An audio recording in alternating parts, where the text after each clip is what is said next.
Hi, welcome back to the Edgar Cayce Foundation Archives. We've talked a lot these past few times that we've been together about how we preserve all the historical materials in the Edgar Cayce Foundation's collections. And so now I want to go one step further and talk about, why we're preserving this material, all the different uses that we have for this. And so I'm going to ask you all to put on your historian hats and come with me and look at the collection from the original Cayce Hospital and the Association of National Investigators.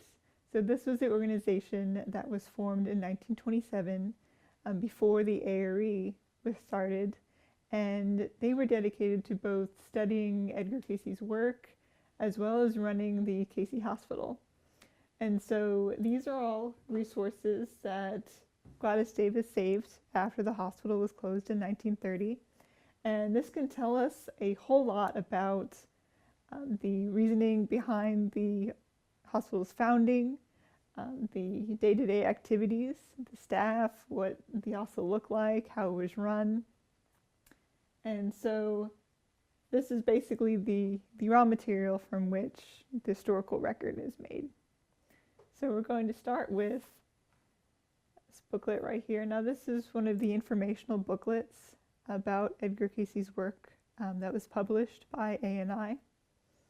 And so we can see there's a lot of notations here. Now I know from experience just working in the archive that this is Gladys Davis's handwriting. And so she did an excellent job in giving us a lot of further supplemental information that we can use to learn more about the A&I.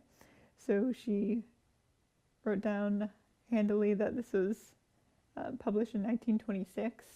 There's actually not a copyright page in this booklet, so it's good that she let us know that that was the date that they published this, and they did publish it locally in Norfolk. She's written the reports of readings that mention this booklet, so 4905-53, down here as well, another notation, as well as notations down here. And she also let us know that it was reprinted in 1932. They did a second print run, and also in 1937 they used it in the booklet called What I Believe, which was a set of essays by Edgar Cayce they had published.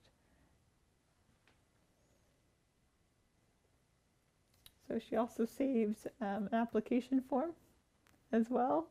You could send in, you had to be a member of A&I to be able to have a stay at the hospital. And so you would fill this form out as well. She's dated it January 1930.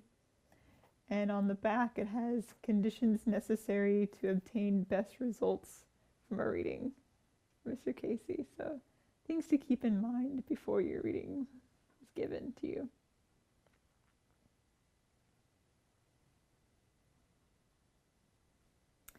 And through the years, as Gladys was processing all of this information, any other background information she would tuck into whatever she was working on. And so this page probably dates from the 70s, as well as she was going through all the publications. So anything else she had, she would, type up and put with the correct material.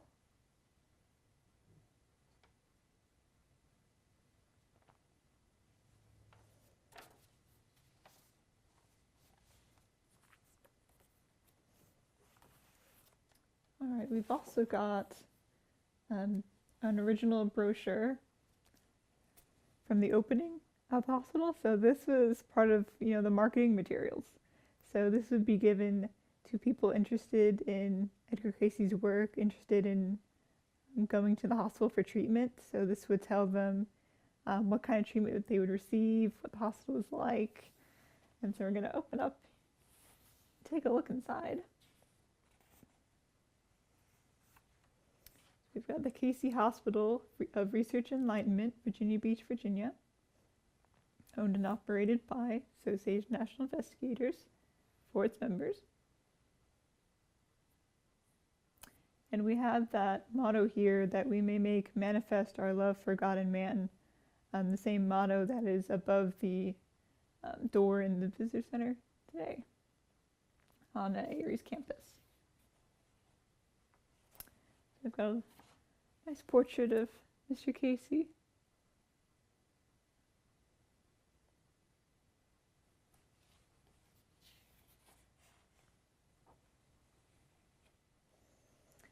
So it begins with giving an overview of where the hospital is, the environment around it. That was really important at the time for people when they were choosing an institution to go to for their health.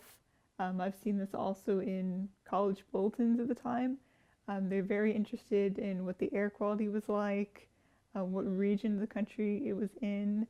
So they're very much emphasizing that this is, right next to the beach and how helpful it would be to someone taking treatment here.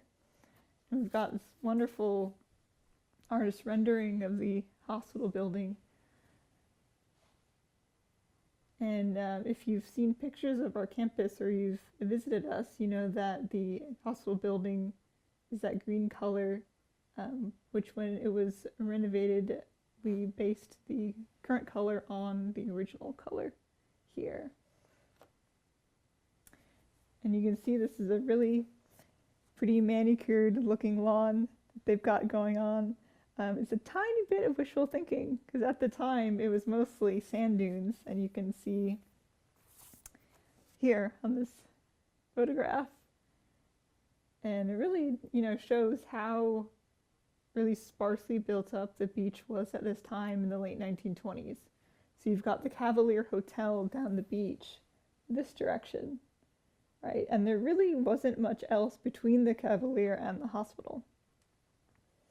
And so Virginia Beach, originally a very, very small fishing hamlet, basically. And so it really got built up over time, especially during the mid-20th century.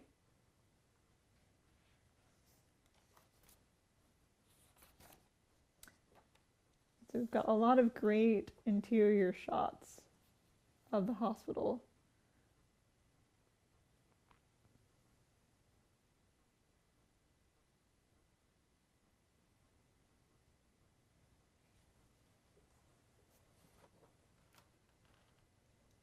We've got a solarium here.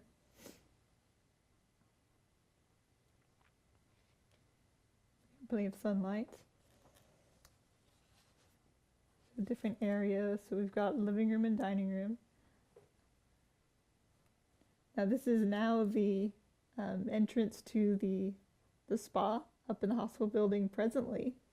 And we have Gray's Kitchen, the restaurant here, and it's actually located behind this wall where these two double doors are now.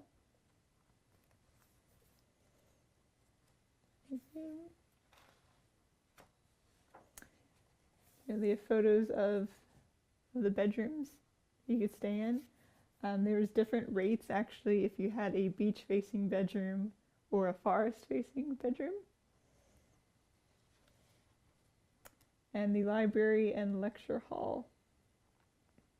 The founders of the hospital, including Morton Blumenthal, would give lectures on topics from the Cayce material on Sunday afternoons. And there's also a library that they're very interested in building up, and that would also be used by Atlantic University when it was founded around the same time.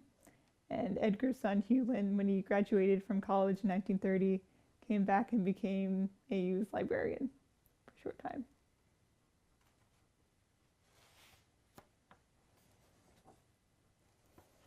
So it tells us, who were the staff of the hospital. Dr. House leading the staff here.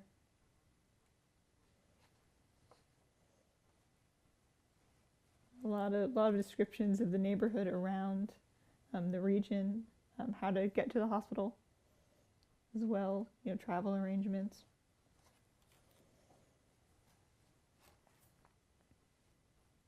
And this is where the labyrinth is presently, the campus. Originally it was just the walkway, and then here would be a fountain We've got a fountain there right now, but the original fountain was actually dedicated to Edgar Cayce's mother, A.R.E. She had passed away in 1926, and so that was a memorial to her.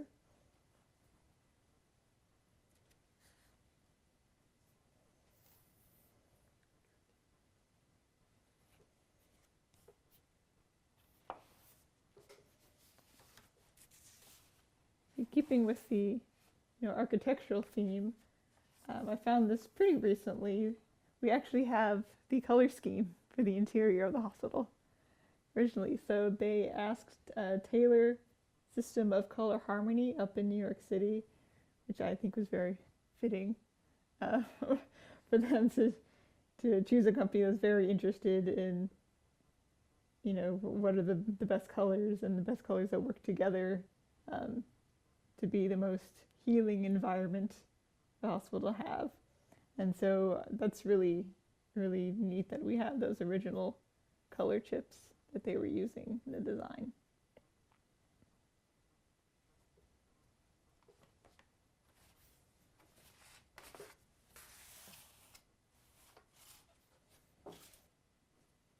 We also have the dedication address when the hospital was opened. A great photo there, the outside. And it was held on Armistice Day of November 11th, 1928.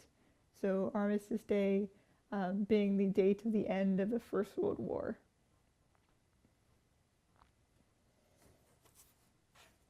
And it has transcriptions of all the different talks that were given at the day.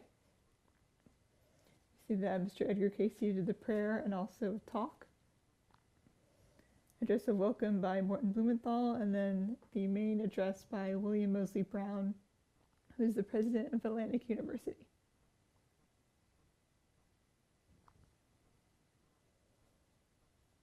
So this gives us a great idea of who the different people involved in the work at this time, all their views on what they were doing and their purposes and stuff like that.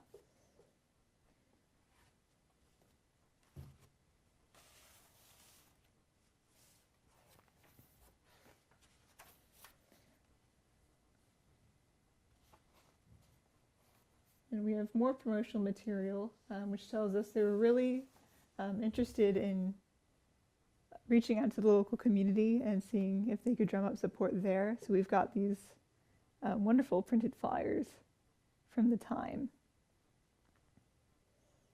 And Gladys's notes, telling us when things are published.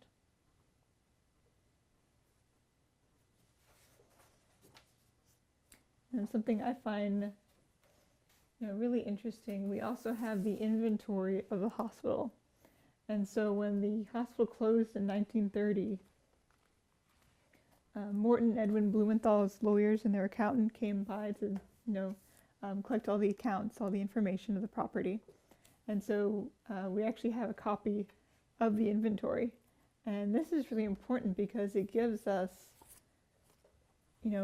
exactly what the interior looked like, all the different pieces of furniture, all the equipment, what color things were. So you could really create this whole illustration of what it was actually like. And this goes on for several pages. It tells you what everything cost and what the floor plan, how it was laid out.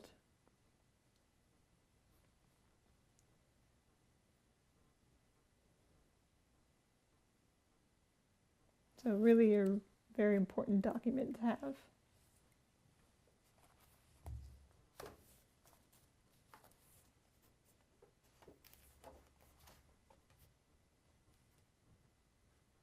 And finally, a bit of organizational information. We have all of the proxy voting forms for the board of the hospital. So if you could not attend the board meeting in Virginia Beach, you would appoint a proxy to vote for you. And so we have all of these forms from all the board meetings from 1927 until 1930.